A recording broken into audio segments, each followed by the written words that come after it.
And now, on with the show.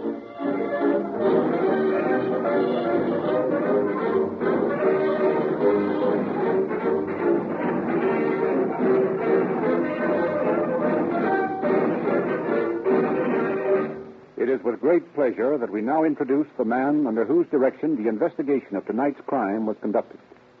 Sheriff Jack H. Dombacher of Tuolumne County. Good evening. It is an honor to be permitted to speak to the largest radio audience in the West, the audience of Calling All Cars.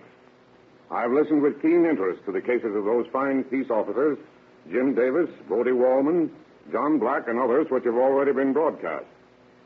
My work in policing a more rural territory naturally embraces problems different from those faced by the police chiefs of metropolitan communities. Though, because of less populous centers, our crime rate is lower, still it often happens that our crimes are more difficult to solve. Such was the case with the story you're about to hear tonight. The murderer, the last person one would logically suspect, had carefully planned and accomplished the crime, and would be free today had it not been for modern police science and the technical assistance of that eminent criminologist, Dr. E.O. Heinrich of the University of California. This is one of the most interesting cases I have ever worked on. I hope you enjoy it. Thank you.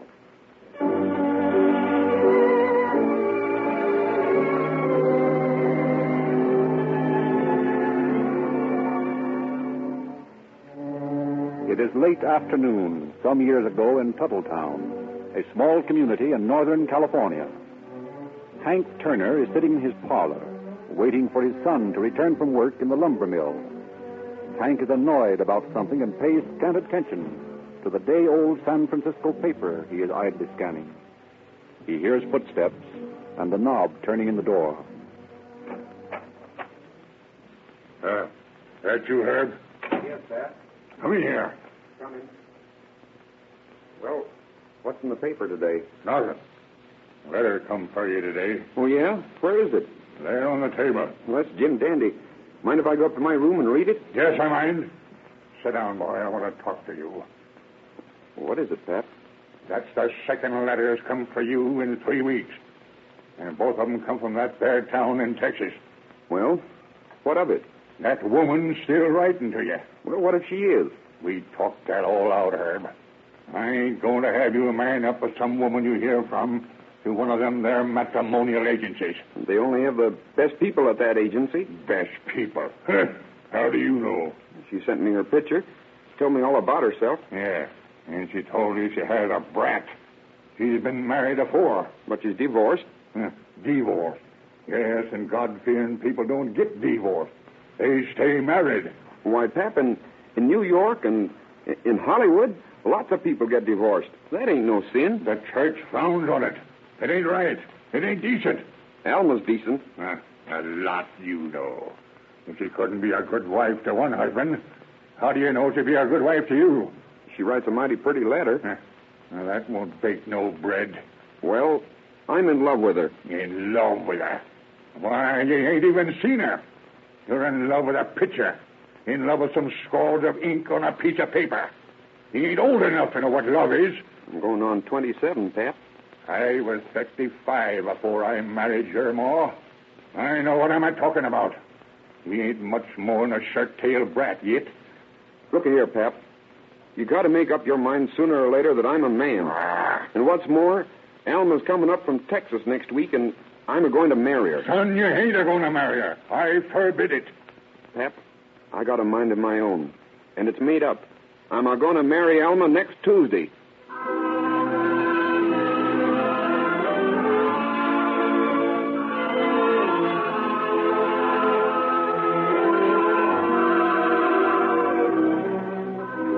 With the determination of a young man in love, Herb carries out his threat, meets his mail-order bride in San Francisco, journeys with her to Reno, where, reversing the usual procedure, he marries her on November 12th, 1927. 2 days later, Herb brings his bride and her young son back to Tuttletown for the parental blessing. Pap, this here's Alma. I'm pleased to meet you, Mr. Turner. Can I call you Paul? What? You see, Pap, We was married up to Reno yesterday. Married, eh? I thought I forbid it. Well, Pap, you know the saying is, love will find a way. And where be you figuring on living? Why, I thought as how we'd light here for a spell. You take a lot for granted, don't you, boy? I'm mighty willing, Paul Turner. I learned my keep doing the housework, and I can cook right well, I too. told you, boy, I wouldn't. Alma's awful willing, Pap. Why don't you let her stay? Well, I guess we could do with another hand around here. Your ma ain't got as much get up and go as she used to have. Then you give us your blessing, Pap? I ain't a-saying it how I do. We'll see. What's that? Some little brat throwed a ball through the window. Hey, come back here. Come back, don't try to run away. Why, it's Joey. Oh, I'm sure he didn't mean it, Paul. Joey? Who's Joey? He's Alma's boy, Pap. And mine now. We brung him along. Oh, Alma's boy, eh? Brung the brat with you, did you? Well, if he spends any time around here, I'll take that sort of devilment out of him with a razor strap.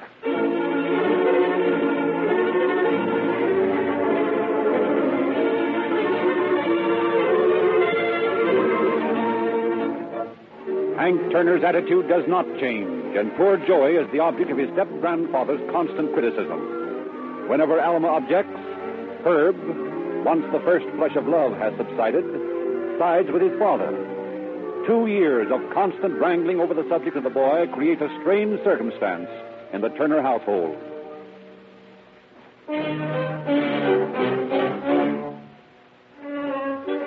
On the night of the 26th of April, 1929, all Tuttletown is in a flurry of excitement.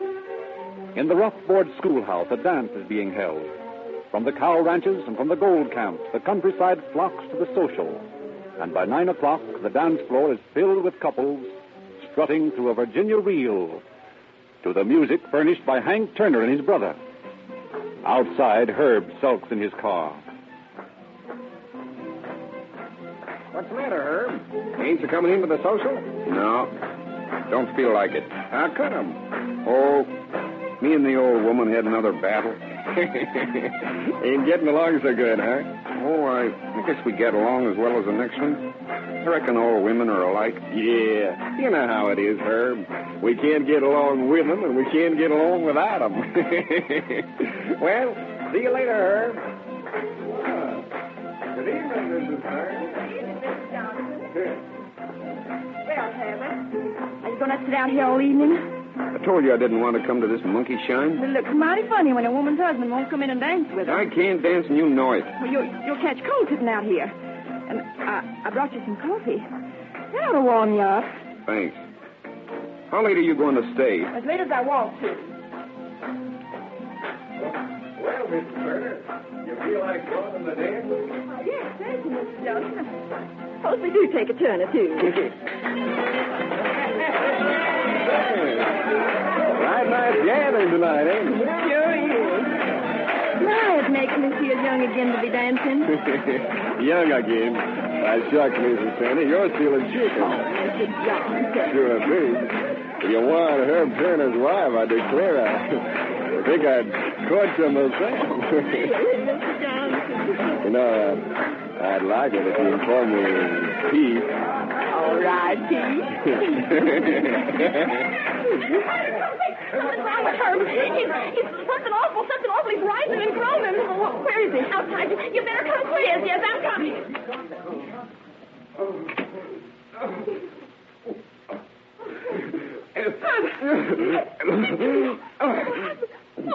Somebody stop him. Call a doctor, please.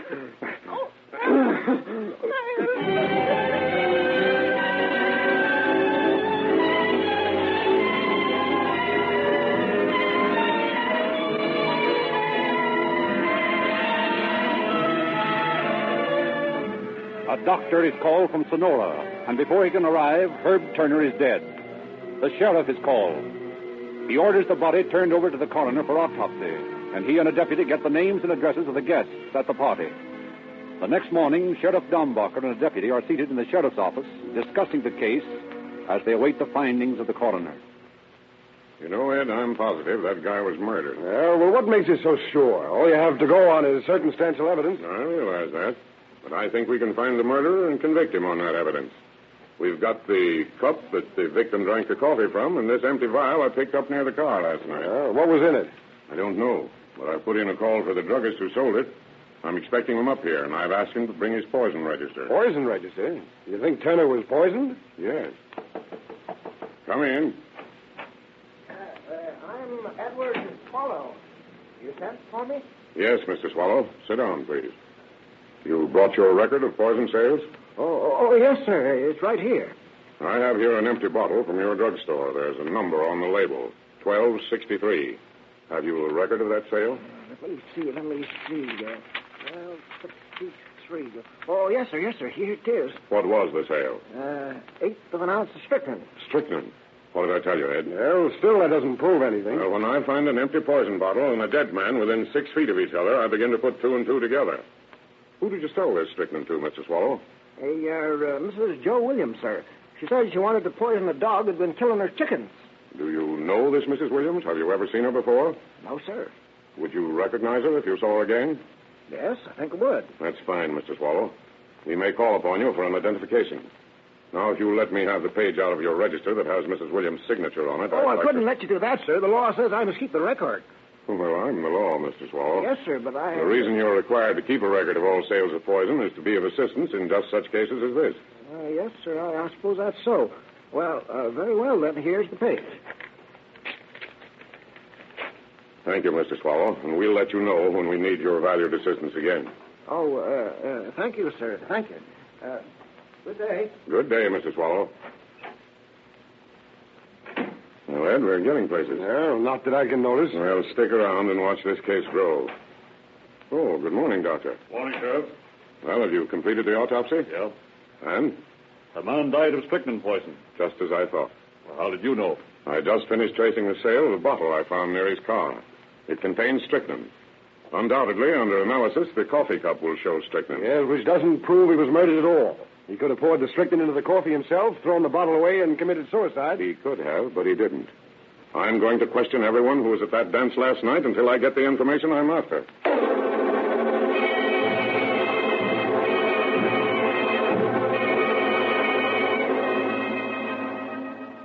Painstakingly, Sheriff Dombacher questions the guests who had attended the Tuttletown dance. He learns from witnesses that Alma Turner had carried the fatal cup of coffee to her husband. He learns that at least one person saw her stirring the cup in a dark corner. Then he interviews a Mrs. Ruby Carter. Mrs. Carter, you were at the dance the other night? Yes, sir. I understand that Mrs. Turner took a cup of coffee out to her husband shortly before his death. Is that right? I believe she did. Did you see her carry the cup out to him? Well, not exactly. But I was sitting near the door talking to some friends, and Mrs. Turner came by with a cup of coffee in her hand. Someone bumped her, and she spilled some. Well, was the coffee on your dress? Yes. Well, it wasn't her fault, really. But I couldn't help feeling put out about it. The dress is ruined. Have you got it here? Yes, in the cupboard. Do you mind showing it to me? No, of course not. I don't see what you wanted to look at it for. Well, I've got my reasons, Mrs. Carter. Well, just a minute. I'll fetch it.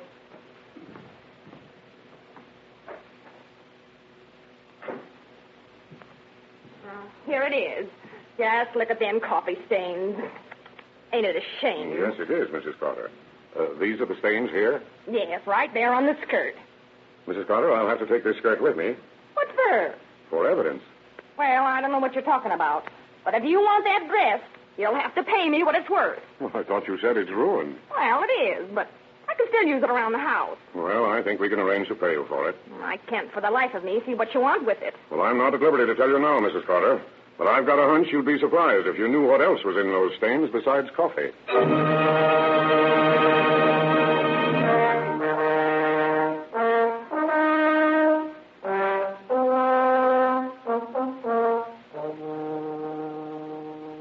Sheriff Dombacher turns over the evidence he has collected to C.H. Grayson, District Attorney of Tuolumne County. And he immediately consults the distinguished criminologist, Dr. E.O. Heinrich, who carefully examines all the items. Several days go by, and then Dr. Heinrich makes his report to Mr. Grayson. Well, Dr. Heinrich, what's the verdict? The sheriff's hunch was correct. We'll begin at the beginning. First, I examined the poison register from the Tuolumne drugstore. I found the handwriting of the signature, Mrs. Joe Williams, to be similar to the examples of the handwriting of Mrs. Herbert Turner submitted to me. Similar, Doctor. But are they identical? In my opinion, they are. If necessary, I am prepared to demonstrate their identity by the customary methods of photomicrographic enlargement. That's fine. Now, how about the coffee cup? In the cup, I found a residue. On the outside of the cup, I found stains. Both residue and stains contained evaporated coffee, milk, and strychnine. Enough strychnine to cause death? More than enough. Of course, it could have been suicide. I personally doubt that. Why? Do you remember how I examined the car in which Turner met his death? Yes, I remember you threw a reflection of sunlight against the fenders and body. Right. I noticed in the strong reflected light some stains of foreign substance. Yes? I analyzed those stains. They contained original undissolved crystals of strychnine. They were deposited in such a position on the door and fender of the car that they could only be deposited in the act of spilling the coffee. Not as a result of coughing or spewing the liquid, as the victim might have done himself. Then you conclude... that the polluted coffee was given to him. I have further reason to believe that. And what is that? I have analyzed the coffee stains on the red silk dress sent to me. And what did you find? The stains on that dress were caused by the coffee spilled by Mrs. Turner, weren't they? So we understand. Those stains contain strychnine. Then Mrs. Turner placed the strychnine in the coffee, carried it out to her husband, and served him the poisonous drink? It would appear so from the evidence, although it's all circumstantial. Then Sheriff Dumbacher's hunch was correct.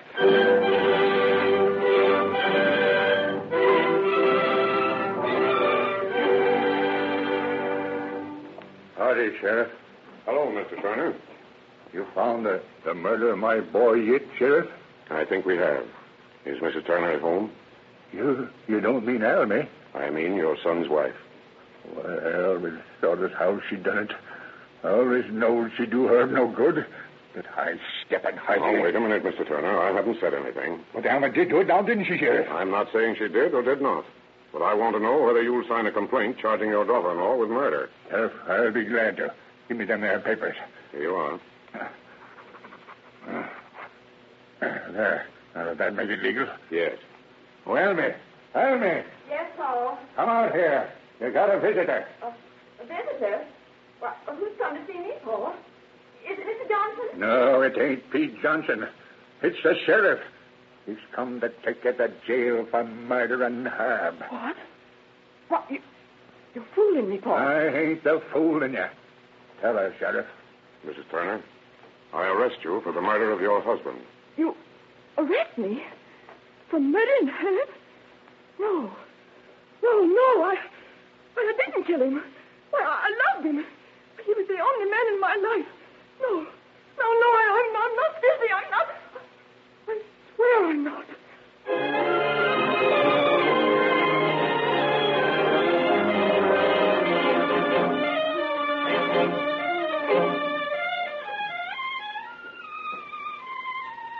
On May 14th, 1929, less than a month after the fatal Tuttletown dance, Alma Turner comes up for preliminary hearing in the town of Columbia in Tuolumne County. The courtroom is so crowded with curious townfolks and ranchers from the surrounding country that the trial is adjourned to an open-air dance floor in the town square. Here, amid a pastoral scene, while calm spring sunshine filters through lazily waving tree branches, while sparrows twitter and meadowlarks sing, a woman goes on trial for her life. District Attorney Grayson presents his damning evidence item by item. After examination of the attending physician and the coroner, he calls Mr. Swallow to the stand. Now, what is your name, please? Edward Swallow. And where do you reside?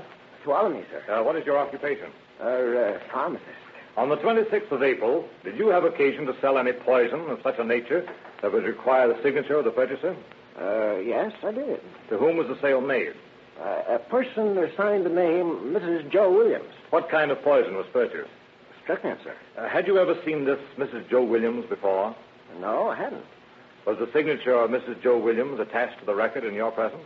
Yes, it was. Will the defendant please stand up? Thank you. Mr. Swallow, is the lady who is now standing the same person who made the poison purchase that day? I believe it is. But are you positive? Yes, I am. Thank you, Mr. Swallow. Your witness. Mr. Swallow.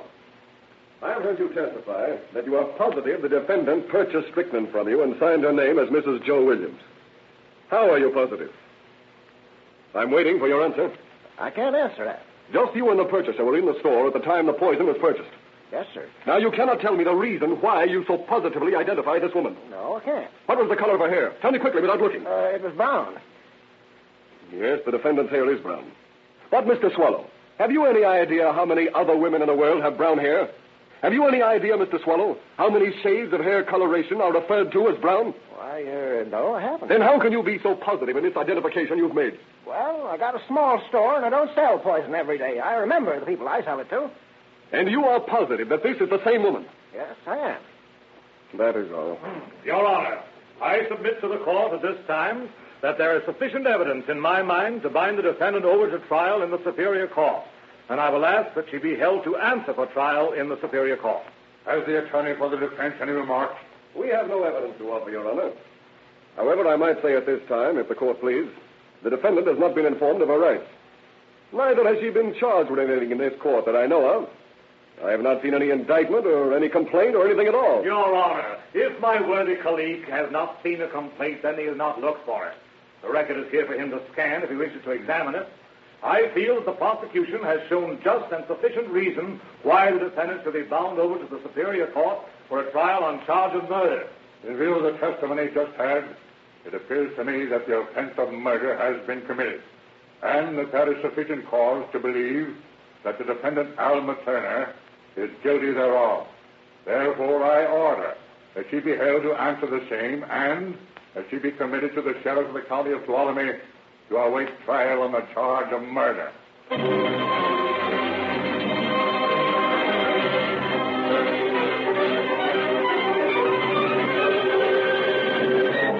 Committed to a cell in the Sonora jail, Alma Turner loudly protests her innocence. As District Attorney Grayson knits together the last vagrant thread of the splendid evidence provided him by Sheriff Dombacher. Then the District Attorney holds a brief conference with the attorney for the defense. Well, I don't know what defense you plan for your client, but I can assure you that whatever it is, we'll beat you in court. What makes you so certain? I'm so certain that I don't mind telling you some of the points you'll prove before the jury. What are they? Well, you already know we can prove that Mrs. Turner purchased the strychnine. Furthermore, we'll prove that she placed the strychnine in Mr. Turner's coffee, that she carried the coffee cup from the schoolhouse out to the car, that she herself gave the coffee to Turner, and in so doing spilt some of it on the car. I'm still not convinced that you can prove all those things. May I inform you that this is not guesswork, that every fact I've stated we will prove on the sworn reports of the findings of Dr. Heinrich on the evidence we've procured. In that case, I had better consult my client. Yes, I think you had.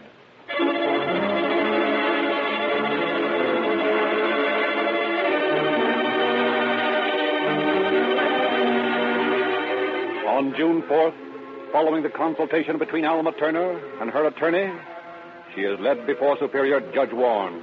Alma Turner, you are charged with murder. How do you plead? Guilty. And 5 days later, in spite of her last-minute plea that she had entered a suicide pact with her husband, Alma Turner, pale, frightened-looking, young and small, faces Judge Warren again. Solemnly, he pronounces sentence. Court believes that the defendant, Alma Turner, should be required to suffer the full penalty of imprisonment for life. And the court recommends to the Board of Prison Directors and also to the Governor of California that if application for parole or pardon is ever made, that it be denied. The court, believing that this was a cold-blooded